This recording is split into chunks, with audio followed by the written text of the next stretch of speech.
자, 안녕하세요. 안녕하세요. 네, 지역사회 담당하고 있는 김희영입니다. 아시죠? 네. 우리 기출문제에서 이미 기본적인 이론에 대해서 한번 다 정리도 해드렸고, 기출문제 풀었습니다. 그럼 단원별에서는 뭐를 하느냐. 물론 기본적인 이론도 하긴 할 건데, 그거보다는 우리가 이론에서 배우지 못했던, 또 놓쳤었던 부분들이 있었을 거예요. 분명히. 그래서 그 부분에 문제를 만들어 갖고 왔습니다. 그래서 이제 쭉 문제를 풀다 보시면, 우리 이론에서 안 배웠는데, 이런 것도 있었네, 라고 좌절도 느낄 수 있고, 그렇죠? 네, 좌절보다는, 와, 이런 게 있었구나, 라고 해서 얼른 머릿속에 들어가야 되겠다라는 생각을 하시면 돼. 그래서 이제 새로운 이론들은 얼른 책에다가 좀 이렇게 기록을 해두셨다가 머릿속에 좀 기억하시면 되고요. 제가 요번에 단원별에 특히 생각한 건 뭐냐면, 저번에 작년에 그 기출문제가 교과서에서 주로 나왔었어요. 그래서 제가 교과서 책에 있는, 그러니까 대부분 대학에서 배우고 있는 지역사회 간호학 책을 몽땅 다 갖고 다 분석을 해서 내가 혹시 빠진 게 뭐가 있을까, 그래서 그걸 다시 찾아내서 그거에 대해서 문제를 다 낸 거거든요. 그래서 조금 낯선 것들도 꽤나 많을 거예요. 그러니까 책을 위주로 문제를 냈다라고만 하시면 되고, 그리고 이번에 사람을 좀 많이 뽑죠. 그렇죠? 100명 넘게 이렇게 뽑긴 하는데, 그 다음에 또 이제 뽑고, 이렇게 사람을 많이 뽑을 때는 문제가 어렵다, 쉽다. 쉽다, 어렵다, 반반 있긴 하는데, 자, 근데 절대로, 그러니까 제가 생각하기에 절대로 문제를 꼬진 않는다. 원래 사람을 조금 뽑을 때 문제를 막 꼬거든요. 그래서 문제를 꼬다 보면 이것도 정답 같고 저것도 정답 같고 이렇게 하는데, 이게 사람을 많이 뽑을 때는 꼬지는 않아요. 그 대신 문제의 난이도를 위해서 저 구석에 처박혀 있는 문제가 나올 수도 있다는 거죠. 그래서 그것 때문에 교과서에서 구석에 처박혀 있는 문제를 많이 갖고 온 겁니다. 그래서 그렇게 알고 계시면 되고요. 그 다음에 제가 오늘 그 유인물 2개가 나갔을 거예요. 하나는 그냥 그 단원별 문제에 대해서 보충 설명이 들어가 있을 거고, 다른 하나는 문제만 쫙 나와 있을 겁니다. 이거는 우리가 이제 기출문제에서 다루지 못했었던 기출문제를 다 갖고 온 겁니다. 혹시라도 옛날 기출문제를 또 다시 한번 반복하지 않을까 싶어서, 그래서 옛날 문제, 기출문제까지 갖고 온 거니까 항상 여기 나눠드린 거는 항상 염두에 두시고, 이런 것도 기출문제가 나왔었구나라고 생각을 좀 하시라는 거죠. 그렇죠? 자, 요 정도로 좀 잔소리하면 될 것 같고 바로 들어가겠습니다. 자, 보시면 1번이에요. 자, 지역사회 간호 또는 지역사회 간호 특성에 대한 설명으로 가장 올바른 것이라고 되어 있고, 자, 감각이나 감성을 중심으로 모인 공동체이다. 자, 이거 우리 지역사회 종류 중에 무슨 지역사회 같아요?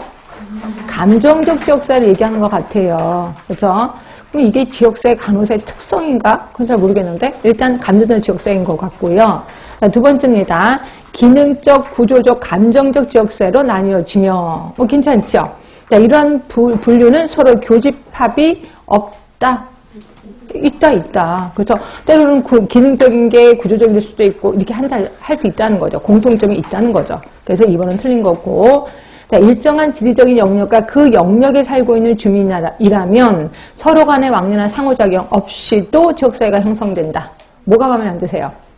네, 서로 간의 왕래 상호작용이 있어야 지역사회가 형성이 되는 거죠. 그래서 잦은 왕래, 잦은 상호작용 이렇게 표현했었을 겁니다. 그래서 3번도 틀린 거고, 4번입니다. 1차적인 목표는 최대 다수 또는 인구 집단 전체를 위한 최고 수준의 행복이 있다. 우리 마음에 안 드는 단어가 너무 많아. 이제 최고 수준, 최대 다수. 4번이 그런 건가? 그럼 답은 1번인가? 자, 일단 2번, 3번을 확실히 틀렸습니다. 그러니까 2번, 3번을 답으로 하신 분은 난 아직 멀었다 생각하시면 되고요.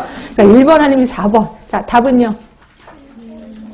1번. 이거는 감정적 지역사회니까 지역사회에 속하니까. 네, 1번 같지요? 답은 4번이에요. 자, 봅시다. 자, 요거, 이제 유임을 보겠습니다. 유임을. 자, 유임을 보시면 미국 간호협회에서 제시한 지역사회 간호의 특성이에요. 미국 간호협회에서 제시한 거. 간호의 대상자 또는 간호의 단위는 인구 집단이다. 네, 맞아요. 우리도 그렇게 알고 있습니다. 동등한 동반자로서 대상자를 대한다. 네, 맞아요. 1차 예방을 우선시한다. 이것도 맞아요. 자, 네 번째, 인구 집단의 쾌적한 생활이 가능하도록 환경적, 사회경제적으로 건강한 여건 조성에 초점을 둔다. 그런 것 같아요. 서비스를 통해 개선될 수 있는 모든 사람들을 적극적으로 도와야 한다.